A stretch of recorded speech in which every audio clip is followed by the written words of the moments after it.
Hello and good evening, everyone. Thank you for joining us for our first student town hall. We're going to be doing these every week to keep students and families and parents updated about what's happening here at WSSU as it relates to our strategy to navigate COVID-19. We're going to go ahead and kick things off tonight with our Chancellor, Chancellor Robinson, and I'll open it up to him for remarks. Thank you, Haley, and good evening, everyone. Thanks for joining us for this update. As I think about the direction that we're going at the university, I knew it was important to keep you informed about every single thing that's happening at the university. And I want to say, this is another means for us doing just that. I know that oftentimes you're bombarded with a lot of information from emails, and you go to our website and you can get additional information. So we wanted to use this mechanism as another vehicle to be able to provide you with the latest information on what's happening with COVID-19 on our campus.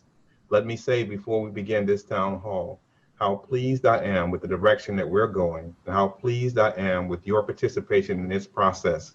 It is because of you that we stand ready to beat this virus and to live a different kind of life because of you. You have adhered to our community standards.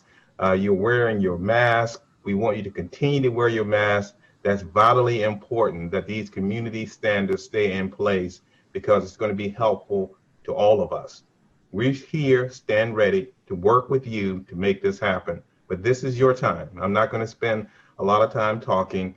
I want to let you ask questions, and we want to provide you with the latest information in terms of what's happening on our campus. So thank you for all you've done so far. Continue to work with us, continue to partner with us, and we'll get through this together. And thank you for being the great students that you are. I talk about you all the time. I say WSSU has some of the most amazing students around. We will set a standard and we will set an example for the world to follow. Thank you for everything you do. Back to you, Haley. Thank you, Chancellor Robinson. So again, I am Haley Jingles. I am Communication Director here at Winston-Salem State University. I want to give you just a little bit of housekeeping about how the town hall will go tonight. So as we are going through the topics, we have a lot of topics on our agenda tonight to cover and a lot of information to give. The chat is up, so please feel free to chat us any questions that you have.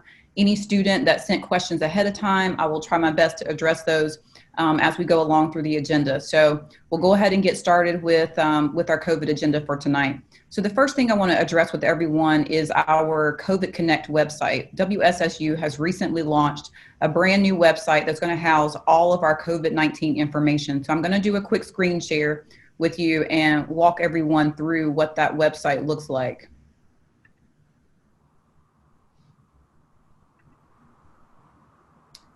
So here's our COVID Connect website. And when you log on to WSSU's website, you're going to be greeted with a pop-up right now. And that pop-up is going to basically force you into our COVID Connect website so that everyone can see it.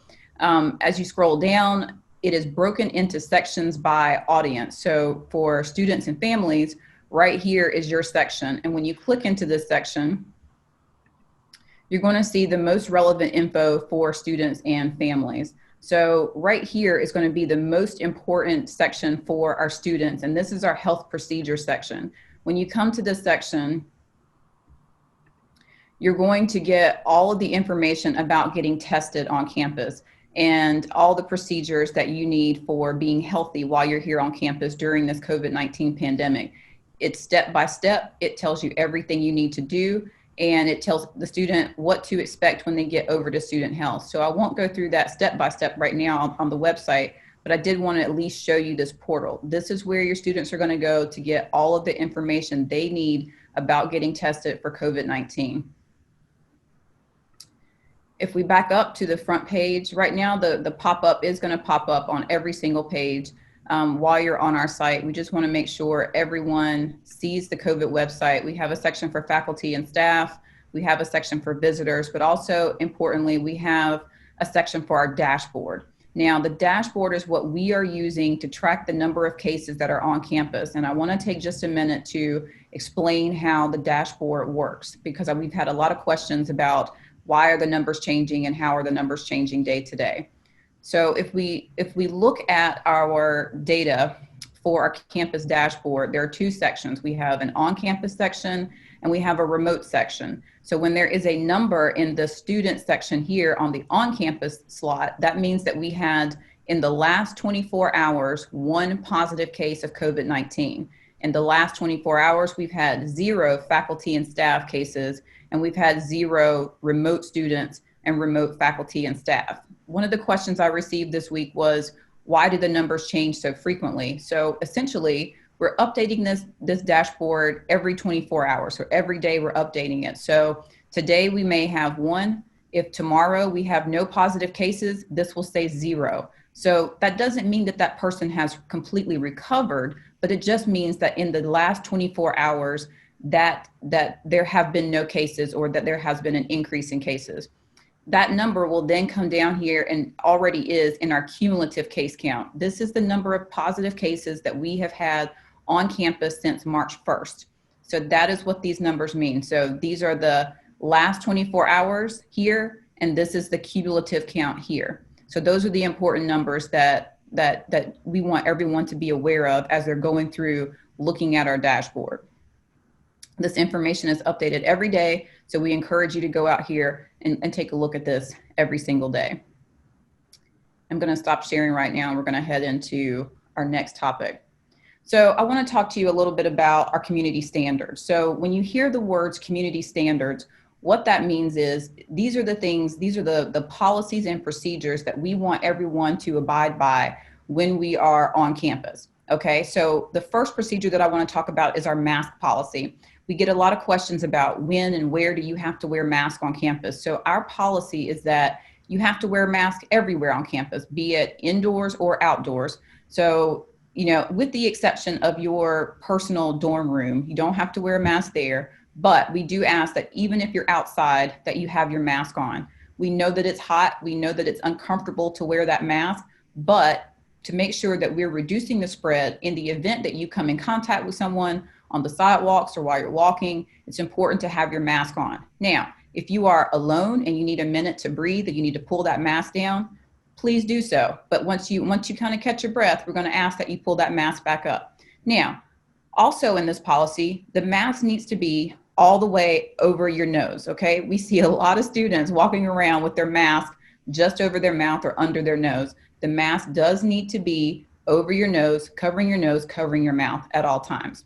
One of the things that we see, and I think that students may not always realize, is that when you're getting in vehicles with your friends, or you're getting in vehicles with folks that aren't in your residence, you need to keep your mask on, okay? I know that is inconvenient and it's not fun for you to do, but we do ask that if you're riding with folks that are not in your family unit, that you need to keep your mask on.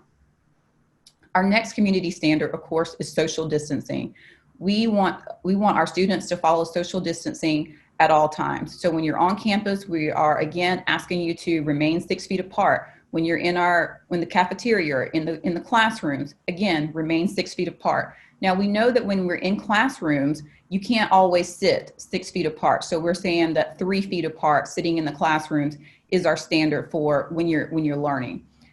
Keep in mind the professors as well. When you are going to ask questions and you're going up to the podium after class is over, remain 6 feet apart, because I know that a lot of times it's very easy to want to go up and ask your questions. But again, give them their physical space, give them the distance, and that'll help a lot. Now, also while you're in the classroom, our facilities team has provided cleaning supplies. So if you feel like you need to wipe down your seat or wipe down the armrest, there should be supplies in your classrooms to be able to do that. If there are not, let someone know, let a staff member know, and we'll make sure that we get that to your classroom. So social distancing is very important, also inside and outside. Personal hygiene is our last one of the last community standards that we were going to talk about tonight, in that we encourage you to please wash your hands frequently. There are a lot of high touch surfaces as you're moving through campus, and we want to make sure that you are washing your hands thoroughly. And if you can't wash your hands immediately, we have hand sanitizer stations set up all throughout campus, and we encourage you to use those hand sanitizer stations when you are coming in a building and when you are leaving a building. Let's do that as frequently as possible. Also, Part of our community standards is that we have directional signage posted everywhere for our entrance and exits. So we have one way in, one way out. Also with our stairwells, we have up stairwells and down stairwells. And we're asking everyone, of course, to follow those instructions to help us with the flow of traffic as we do there. I'll give you just a minute that if anyone needs to ask a question, you can put it in the chat at this moment, and we'll try to get to it as quickly as we can. The next thing I want to talk about is testing. And I think this is a big issue around our campuses. Who can get tested? Where can I get tested? And so I'm going to go through all those testing, all the testing information right now. And again, feel free to chat questions in our chat while we're going through this. So for students can get tested at our student health services or at our wellness center on campus. So if you are having any of the symptoms of COVID-19, you can make an appointment with student health services and get tested. So if you have our student blue health insurance, that test will be covered at 100%. If you are still on your parents' insurance, that test, there may be a copay that you have to pay. So just expect that when you go in, that if you're on a student health insurance that's covered in your tuition, those students will be covered at 100%. If you're on your parents' insurance, there may be a copay with that. So who can get tested? So if you're symptomatic, of course you can get tested. You can call student health services and make an appointment. We are emphasizing that you must call first. You cannot just go over to student health services. You must call first. Now, if you are asymptomatic, at this time, we are not testing asymptomatic folks on campus.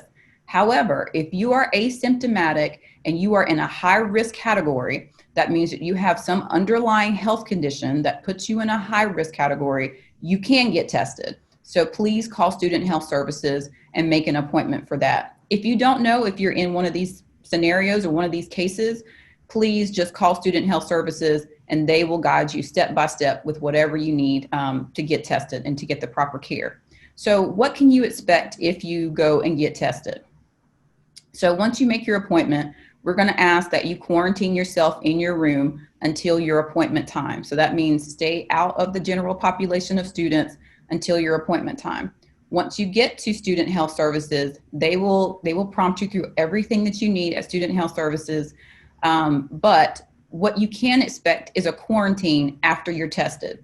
So when you get tested, there's going to be a period of time between when you get tested and when your results come back. So during that time, we are encouraging you to quarantine at your home and not on campus. However, we do have quarantine space on campus if there are circumstances that require you to have to still be on campus. So we're going to take care of you whether you can go home or whether you can't go home. So there's a quarantine during that time between testing. Now, if you get tested and you test positive, you're going to be either we're going to ask again that you either isolate at home or that you're going to be placed in isolation on campus. Now, there is a very big difference between quarantine and isolation. So let's make sure that if we're asking you to quarantine, that means that you are not expressing any symptoms at this point.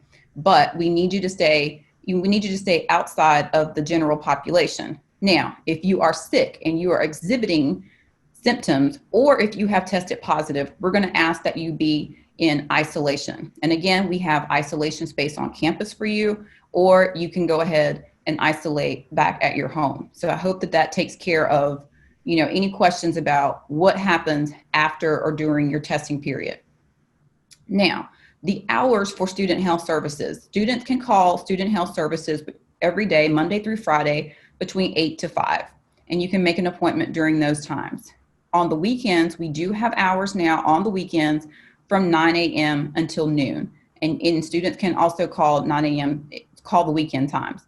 If you are a commuter student, meaning that you are not living on campus in a residence hall, these same services apply to you as well. So if you are feeling sick, you can call student health services and make an appointment to come in and get tested if you are a non-residential student. The folks that have to go back to isolate or quarantine in housing, our housing staff has a great plan in place to help those students. And our housing director is going to speak in just a few minutes about those procedures and what we can do to make sure those students stay safe and make sure the general population of students stay safe. So she's gonna talk about that in just a few moments. So my next topic I want to hit on is parents getting information about your child's medical information. So because your student is over 18, we cannot share their medical information with you unless your student has signed a medical release form telling us that we can share that information with you. So when they go to Student Health Services, they need to notify the staff at Student Health Services that they want you to be able to have access to their medical information. Otherwise, we will not be able to share information with parents about your student's health. So if that's something that you definitely want to make sure you're on top of, please instruct your students to go to Student Health Services and make sure that form is on file so that you can get information about your student. A couple of things about testing that are coming up that I think that everyone will find interesting and helpful as far as testing goes, especially for folks that are asymptomatic. So we will begin in the next few weeks surveillance testing, and that is essentially testing small or random groups of students on campus to see how we're faring with the COVID-19 virus. Now, more than likely, these will be pop-up surveillances, meaning that students can opt into them if they want to go get tested. And essentially, as long as you're breathing, you can go and get tested. So when we start the surveillance testing, we'll make sure that all the students are notified. We'll talk about it more here in our town halls, but we'll make sure everyone has the appropriate information at that time. Winston-Salem State has also been designated as a county testing site, and hopefully will be a county testing site very soon in the next couple of weeks. So what that means is that the surrounding community can also come to WSSU. This is in partnership with Forsyth County Health Department, but the surrounding community, faculty, staff, and students will be able to use this community testing site and get tested. And once again, it'll be an opportunity for anybody breathing that wants to get tested can come over and get tested. There may be some insurance information that has to be placed there. The majority of it will be at no cost, but don't expect it to be no cost. But that's kind of where we are at the moment with it. So surveillance testing will start soon. That'll be an opportunity for students to get tested. And then Winston-Salem State as a community testing location will also be happening very soon. We'll make sure that you have all that information, and that information is posted on our website so that you can go get that information. So now I'm going to throw it over to our housing director, Ms. Chantal Bouchereau, and she's going to give you some information about what's happening in our residence halls and how we're keeping your students safe in the residence halls. Good evening, everyone. Thank you so much, Haley.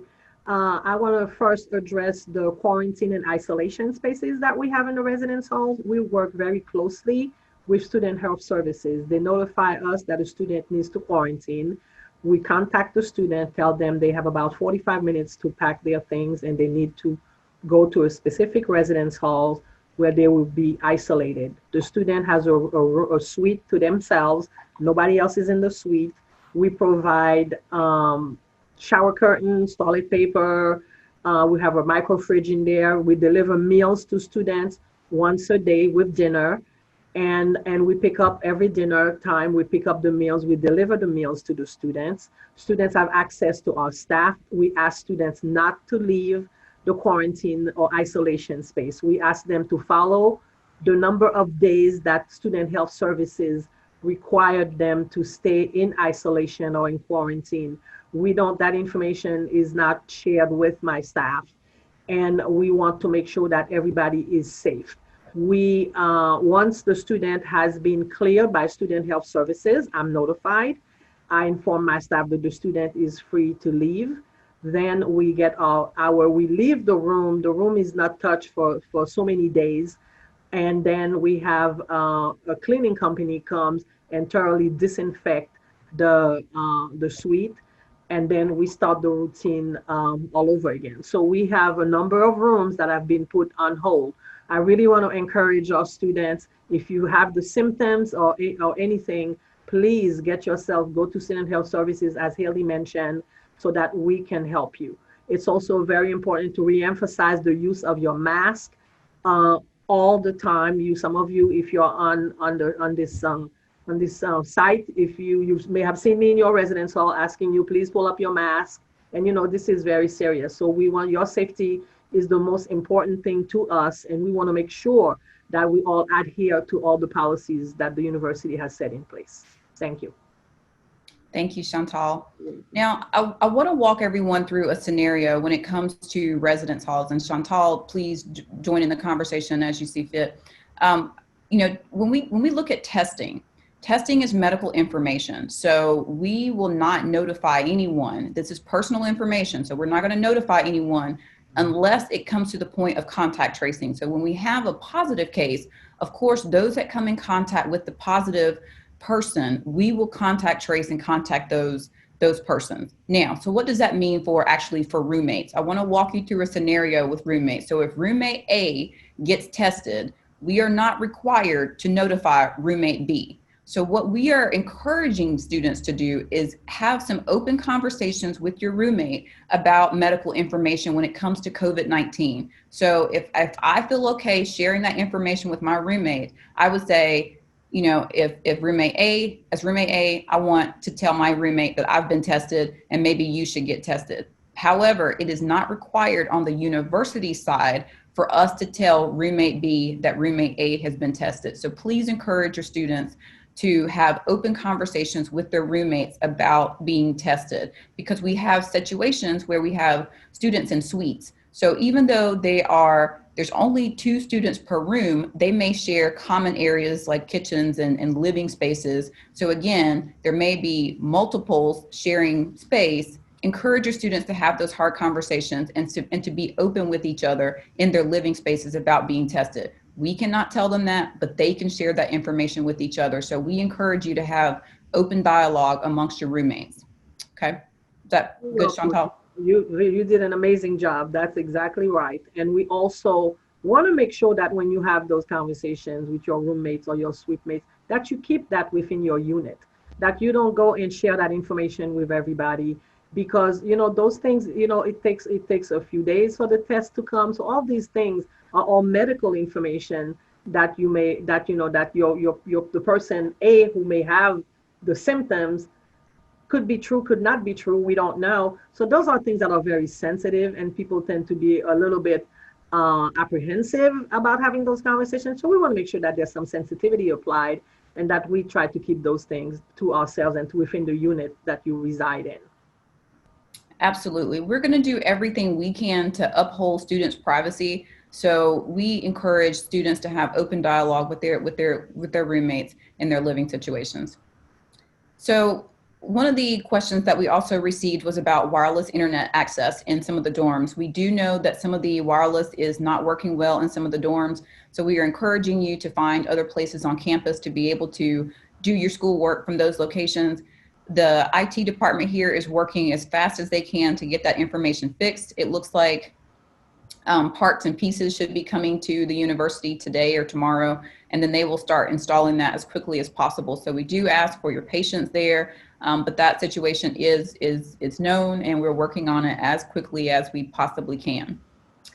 I want to give you an update from the public safety side of the campus, and from public safety, we are still having some concerns with students and mass gatherings at night in the evening times, in the late hours. So we want to remind students that we're still asking everyone to stay under 25 people. We don't want mass gatherings. And so we're our campus police are out, of course, wanting to educate our students about that. We're not wanting to, go any further than education on those things, but we want students to also be good ambassadors for other students. When you see it happening on campus, remind them that, this is not a time to be gathering on campus.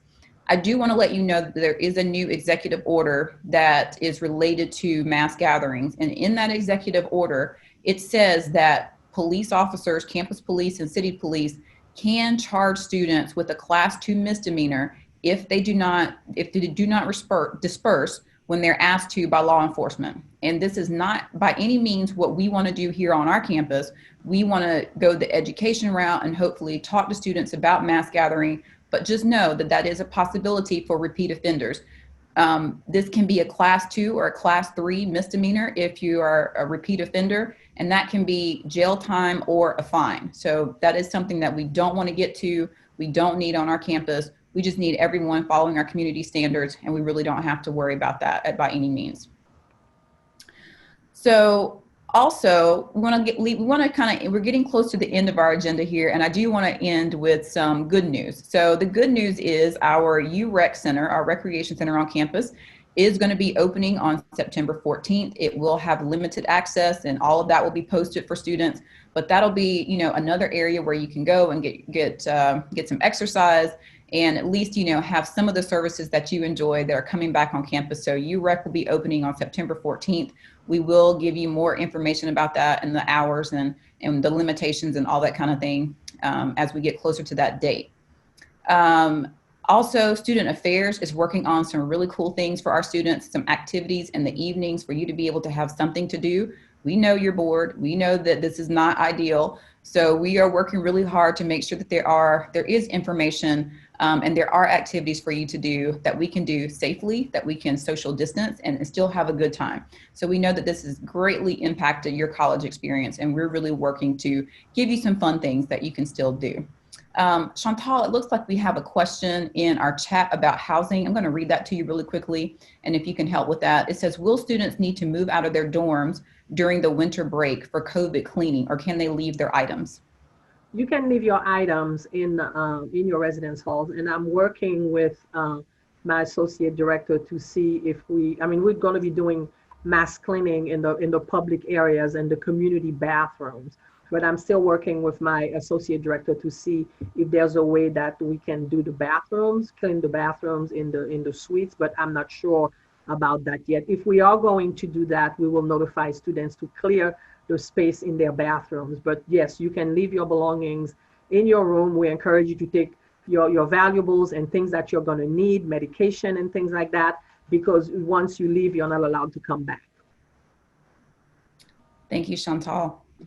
That pretty much ends our agenda for tonight's town hall. We'll take just a few more questions if anyone has any questions. Thank you all for tuning in. This is really important information. Mark your calendars that we're going to be here every Wednesday at 6 p.m. bringing you an update of what's happening with COVID-19. This is happening very quickly, and things are changing very quickly.